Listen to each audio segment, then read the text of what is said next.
In the spring of 2016, if a farmer in Hardin County, Iowa wanted to avoid unnecessary conversation, he planted a field that looked correct from the road. Correct was not exactly the same thing as productive, though counties often confuse the two for years at a time.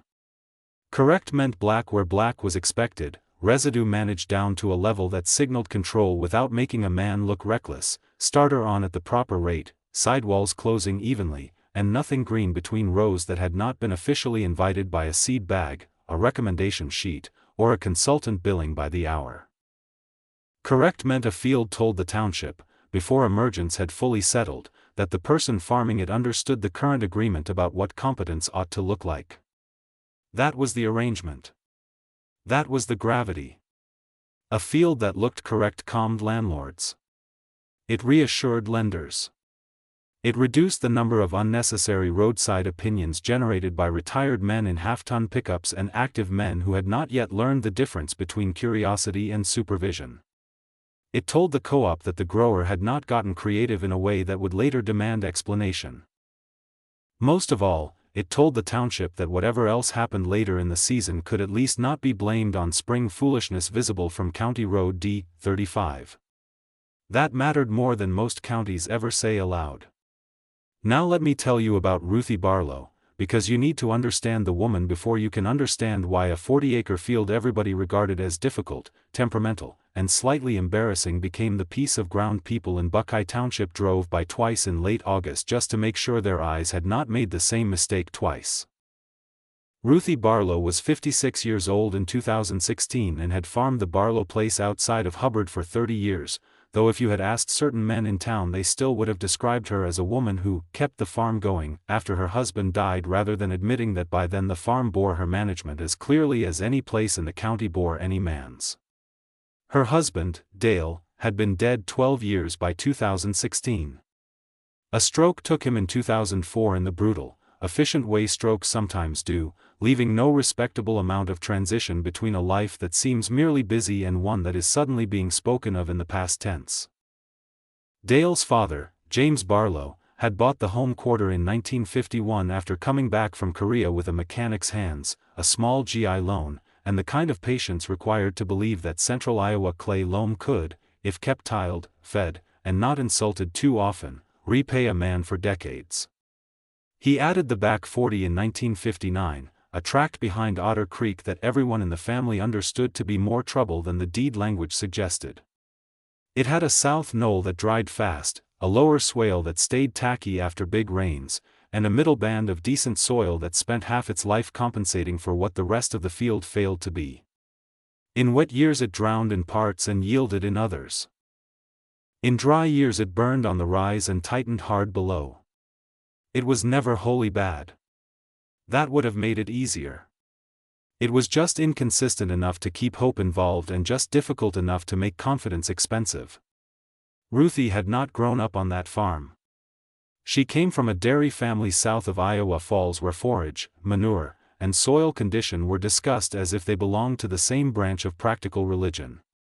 Her father, Nolan Keever, used to say that the only thing more dangerous than shallow roots was shallow certainty, because both collapse at the first pressure they were not designed to survive. He had no patience for showy programs that looked clean in May and helpless in August. Ruthie listened to that. She also watched how dairy people, for all their financial bruises and chronic sleep debt, tended to understand soil as a living surface that needed company more often than it needed conquest. When she married Dale in 1986 and moved to the Barlow place, she entered a row crop world more visually strict than the one she had known growing up. Hardin County had its own preferred language of seriousness. Straight rows. Clean middles. Good drainage. Even stands. Reasonable machinery. Responsible chemical timing. Fields that looked manageable from the road. James Barlow was not unreasonable about it, but he belonged to that world too. He farmed the back 40 the way nearly every competent man around Hubbard would have farmed it in those years: fall work if conditions allowed, spring smoothing, banded fertility, rescue where necessary, complaint in private, and the general understanding that some acreage would simply never deserve much affection. Ruthie never argued much. That is worth saying. People later confused her quiet with caution, and her caution with conservatism. It was neither. She listened harder than other people spoke. She walked more than other people noticed. She learned the back 40 by failure pattern. Which will track stayed tacky after a 2-inch rain? Which part of the slope lost residue cover first in a windy June? Which years the lower stretch sealed after pounding rain badly enough to shed water sideways instead of down? Which strips came short not because fertility was absent but because surface conditions prevented roots from living like roots ought to? By the mid-1990s she was keeping notes on the field in a narrow blue notebook she carried in the truck. Not glamorous notes. Dates. Rain totals. Crusting observations. Where ponding held. Which rows emerged unevenly. Where earthworm casts still showed after warm nights. Where strip-till mellowed the seed zone and where it merely concealed structural weakness long enough for June to reveal it again. When James died in 1998, Dale inherited the operating decisions. When Dale died in 2004, the county assumed a few things about Ruthie that counties often assume about widows in agriculture. They assumed the rented acres might leave. They assumed a male neighbor might gradually help more until the distinction between helping and taking over blurred into convenience. They assumed the tougher fields might get simplified, leased out, or quietly surrendered to whatever program created the least social friction. None of that happened. Ruthie took over the books, the machinery schedule, the lease meetings, the soil tests, the tile contractor calls, and the winter agronomy meetings where she learned very quickly which men were comfortable explaining data to a woman and which men were merely performing comfort because their boss would have objected to anything more obvious. She did not complain about that. She simply kept learning. She got better at nitrogen timing. Better at drainage maps. Better at hybrid placement. Better at knowing which recommendations were based on evidence and which were based on the county's desire for fields to remain visually legible to men who did most of their agronomy from roadsides. The back 40 became her field in the fullest sense. Not because nobody else cared, but because it demanded the sort of attention she was willing to give and other people, quite reasonably, often were not. She dug it after heavy rains. She mapped conductivity later than some and more intelligently than most. She noticed that even when the lower swale pond, the problem often began 2 inches up where surface sealing prevented the field from handling rain the way its deeper profile might otherwise have allowed. She noticed that when residue remained in the row middles longer, the field behaved slightly less wildly. She noticed that the south knoll, which everyone treated as a moisture problem, was also a heat problem and a surface exposure problem. She noticed that roots frequently turned sideways where a pretty field surface had promised more than it delivered below. In 2011 she attended a winter meeting in Wisconsin with a cousin who ran a grazing dairy. There, in a session most corn and soybean people would have regarded as adjacent to farming rather than part of it, an older dairyman talked about permanent living roots as a way of keeping the ground from being lonely. The room laughed because dairymen permit certain phrases without suspicion that row crop men would call sentimental immediately. Ruthie did not laugh. She wrote the sentence down. Later, a university presenter described living understories as a way to maintain structure, reduce raindrop impact, and keep biology active between traffic and crop cycles, provided the main crop retained dominance in the seed zone and nitrogen management accounted for the altered competition. Ruthie wrote that down too. She came home with meeting notes, a brochure nobody else in the township would have read voluntarily, and an idea that sounded unreasonable enough to survive because no one around her expected her to attempt it at scale. The first experiment was 10 acres in 2012. Not because she lacked conviction. Because she had conviction disciplined by consequences. She frost-seeded white clover into part of the back 40 after observing where the ground stayed most stable under residue. She established strip-till zones through it. She terminated or suppressed the clover in bands while leaving it alive in the middles. The result was not impressive in the cinematic way people later like to imagine origin stories becoming impressive. It was awkward. It planted rougher. It stayed cooler early. The corn was decent but not decisive. The county noticed just enough green to be suspicious and not enough success to bother changing its mind. She kept notes. In 2013 she narrowed the strip, cleaned the seed zone more aggressively, and changed starter placement. In 2014 the field handled a pounding May rain better than her other ground, but the season turned kind enough overall that no one cared much. In 2015 she saw improved mid-season rooting in one of the more even yield maps the back 40 had ever given, but the average still was not spectacular enough to silence men who preferred to think her results were a complicated form of luck. She changed the nitrogen plan again. She changed timing of clover suppression. She paid closer attention to where the living middles were helping and where they were simply creating management noise. She did not chase ideology. She tuned a system. By 2016, the full back 40 was in. From the road that April, it looked wrong. That matters because appearance was half the battle and most of the laughter. Between the corn strips lay a low green carpet of white clover, not wild, not knee-high, not unruly in any theatrical sense, but alive enough to violate local expectations immediately. The strip-till lanes stood clean and dark where they needed to. The corn emerged evenly enough. But the middles were green. The field did not display bare, disciplined black between the rows. It displayed life where the township had been trained to see only future competition. People slowed to look. Some slowed twice. The agronomist most associated with the argument was Scott Harlan of Central Heartland AG Solutions. Scott was 38 in 2016, community college crop science background, bright, disciplined, well-spoken, and exactly the sort of advisor counties trust because he can make science sound like common sense without insulting either. He wore clean caps, carried data sheets in a truck folder organized by customer, and believed in replicated trials the way some preachers believe in liturgy. He was not a fool. He was not lazy. He was not a villain. He simply belonged to a framework in which living clover under corn on a field as variable as the back 40 looked like an avoidable invitation to yield drag. Scott had seen Ruthie's field twice before planting and once after emergence. The third time, standing at the edge of the back 40 with his boots on the gravel, he told her it would never work at meaningful scale. He said the clover would compete for moisture. He said it would compete for nitrogen. He said it would keep the ground too cool in spring and delay the crop when early heat units mattered most. He said any gains in infiltration or structure would be lost to the complexity of managing an understory the county's chemistry programs were not built around.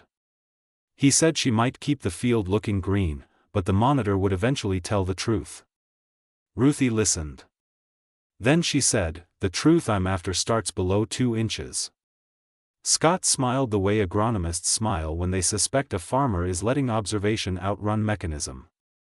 He told her mechanism was exactly what argued against her. She said, "Maybe the mechanism isn't the one you're measuring."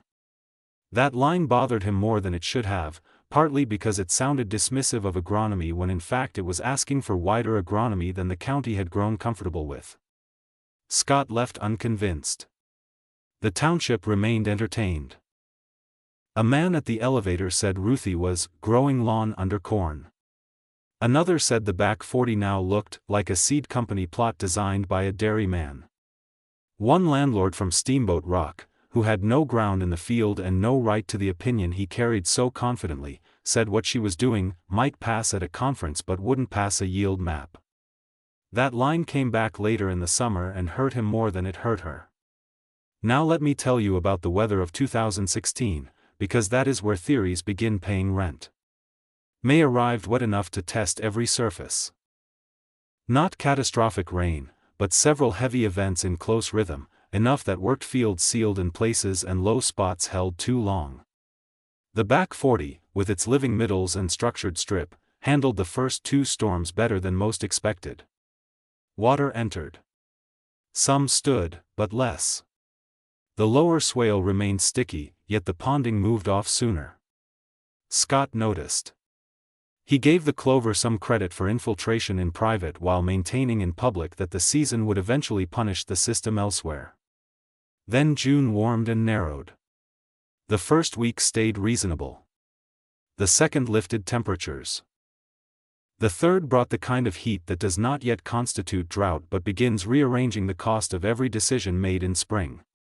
Corn wanted confidence then, consistent moisture, efficient nitrogen, and root growth unbothered by surprise. What many fields got instead was warm wind, inconsistent showers, and enough surface stress to expose the difference between soils that merely held water and soils that held conditions. That was when Buckeye Township began waiting for Ruthie's field to prove Scott right. Not openly. Open prediction is too vulnerable. They did it in the more careful way counties hold on to skepticism. They said they were curious. They said they wanted to see how the clover behaved in heat. They said green in June does not always mean grain in October. They said if the field held together, that would be interesting, though the word interesting did a great deal of work in those conversations that the county never intended to acknowledge. By late June the contrast had become visible enough to make roadside certainty uneasy.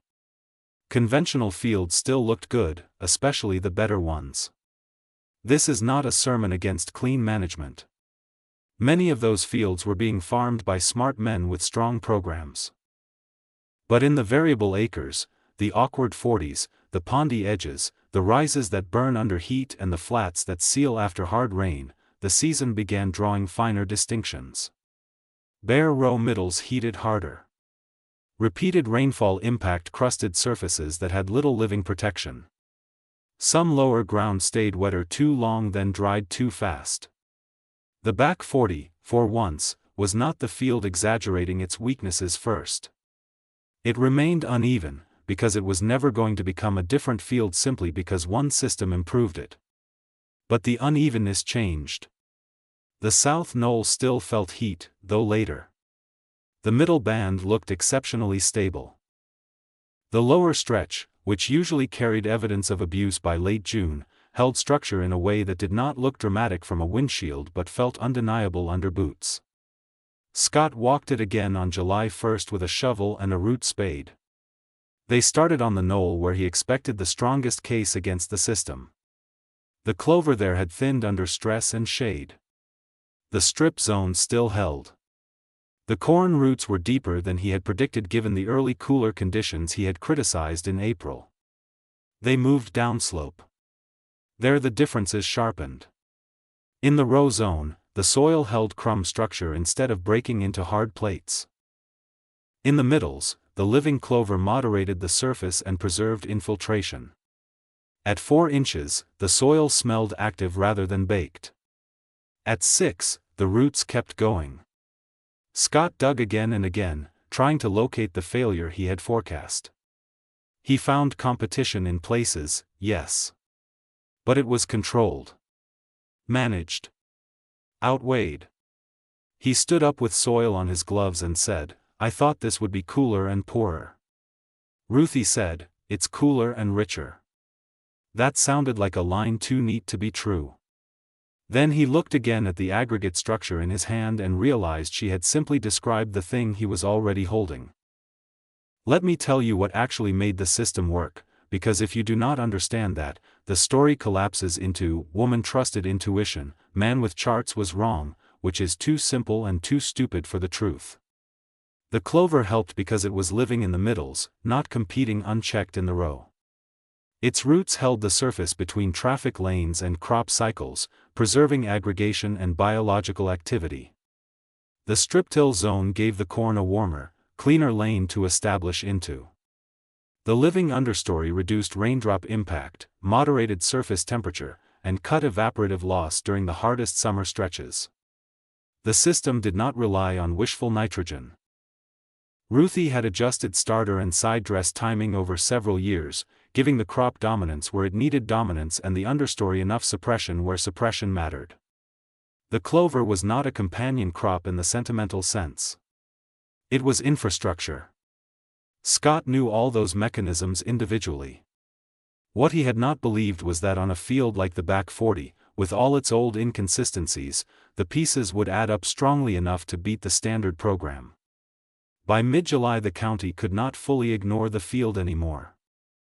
Men who had laughed in April now said things like, "Well, it sure looks good," in the tone of people trying to recast surprise as prior openness.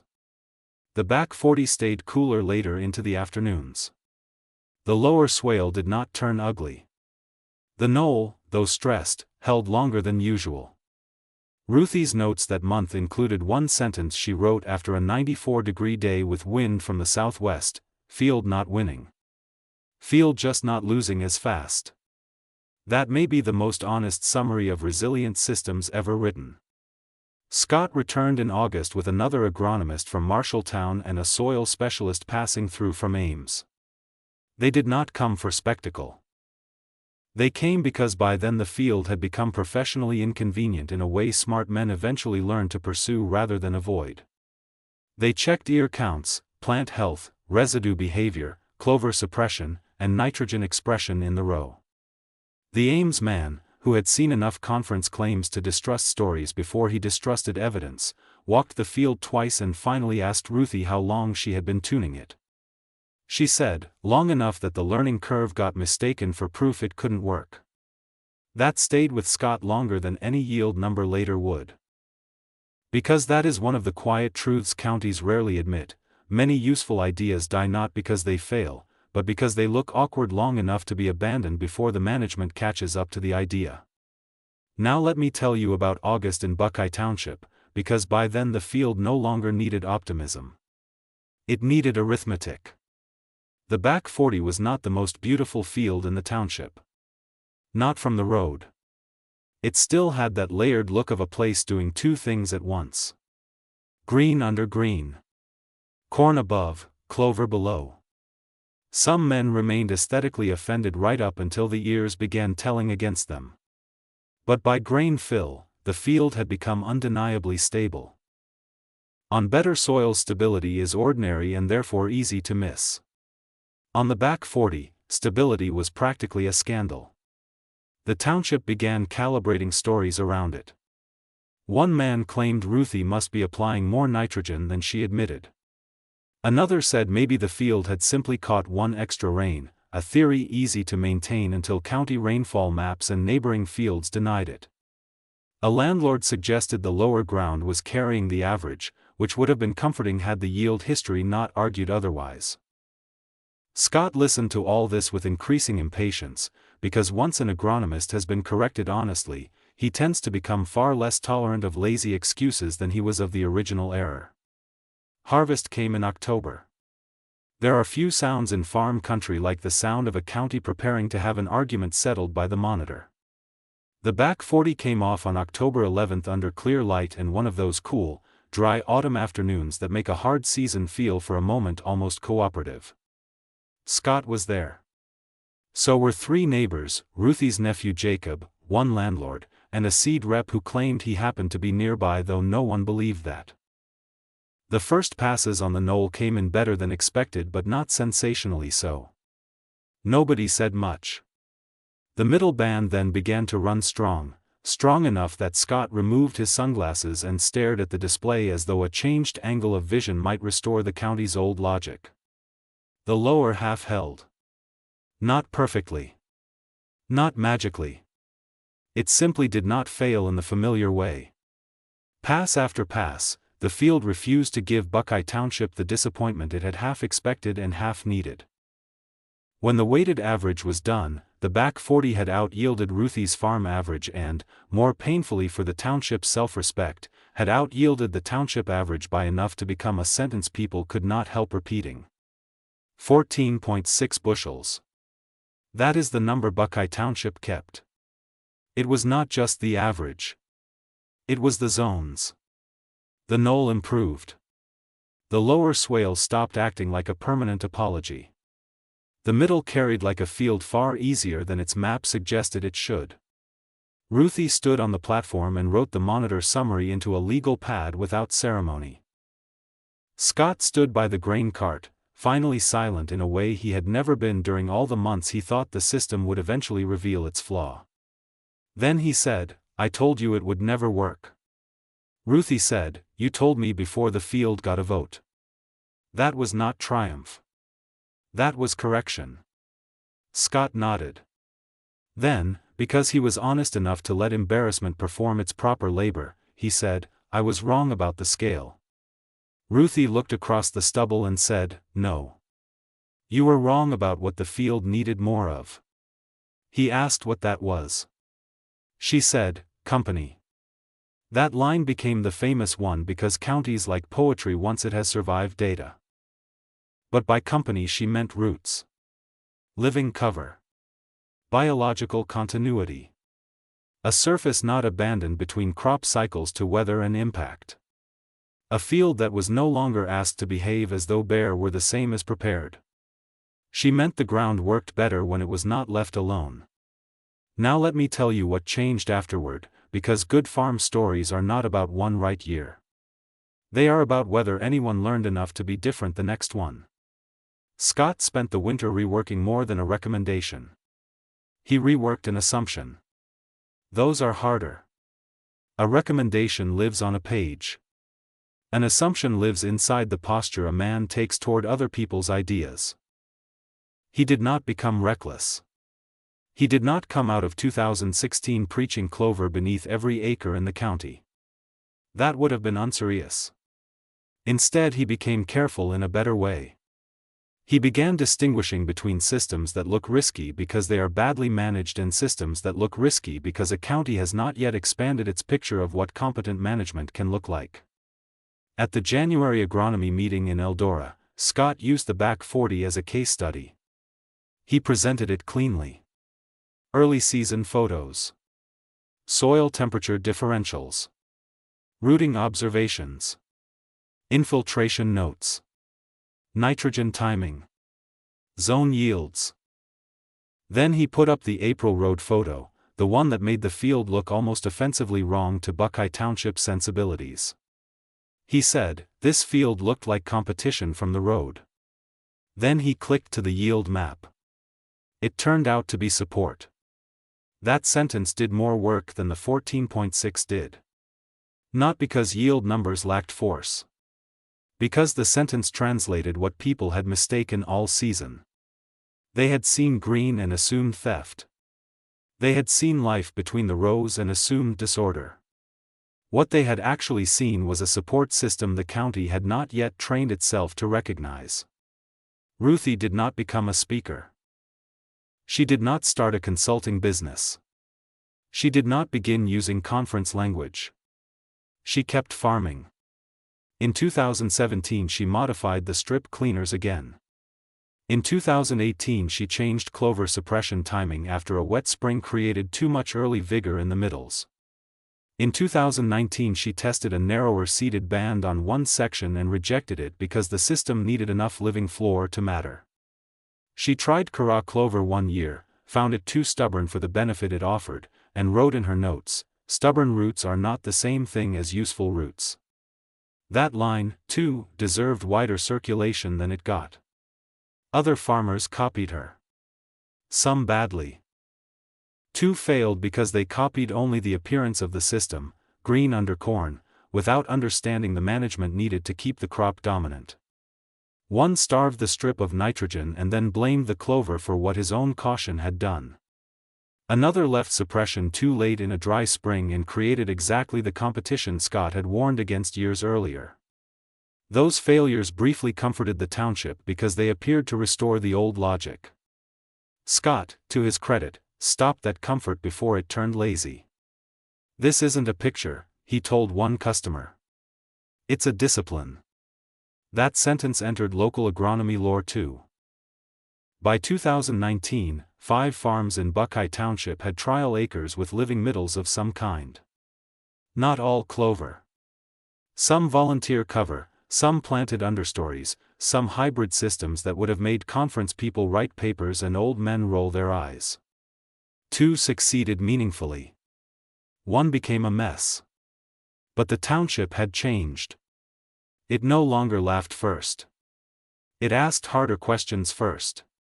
Ruthie Barlow died in 2023 at the age of 63 after an illness she discussed less than anyone around her wanted. The church in Hubbard filled with family, neighbors, agronomy men, seed people, 2 landlords who had once doubted her privately, and Scott Harlan, who stood near the back and looked older than 45 in the way men do when gratitude and regret have been made to share the same room. Jacob farms the back 40 now. The field remains under a version of the same system, though tuned, updated, and argued with the way all real systems should be. There is a binder in the office labeled Back 40 Notes, thick with rainfall entries, photos, soil comments, nitrogen plans, residue observations, and clipped yield maps. On the inside cover, in Ruthie's handwriting from 2017, are 4 words. Protect the ground first. That is about as close to a philosophy statement as Buckeye Township ever needed from her. There is a habit in agriculture of assigning innovation to the newest machine, the cleanest data dashboard, the man most fluent in winter meeting language, or the company with the nicest research plots. Sometimes that habit gets things right. Often it misses the person actually carrying the idea far enough through ugly early years to make it real. Ruthie Barlow did not win because she ignored agronomy. She won because she took agronomy deeper than the township had been using it. She paid attention to temperature, infiltration, structure, biology, and crop dominance all at once on a field most people had long ago reduced to a management headache. She refused to leave the ground alone simply because the road preferred its seriousness painted black in April. The agronomist said it would never work. Then her back 40 out-yielded the whole township. And in Hardin County, Iowa, that turned out to mean something larger than one good year. It meant a problem field had finally been managed according to what it needed rather than what the township liked to see. It meant that support can look like competition to people who are not watching closely enough. It meant that green under corn, in the right hands, is not neglect. It is preparation wearing the wrong clothes for public approval. And once a township has watched its most doubted field become the strongest average on the board, it gets much harder to trust appearance over evidence ever again.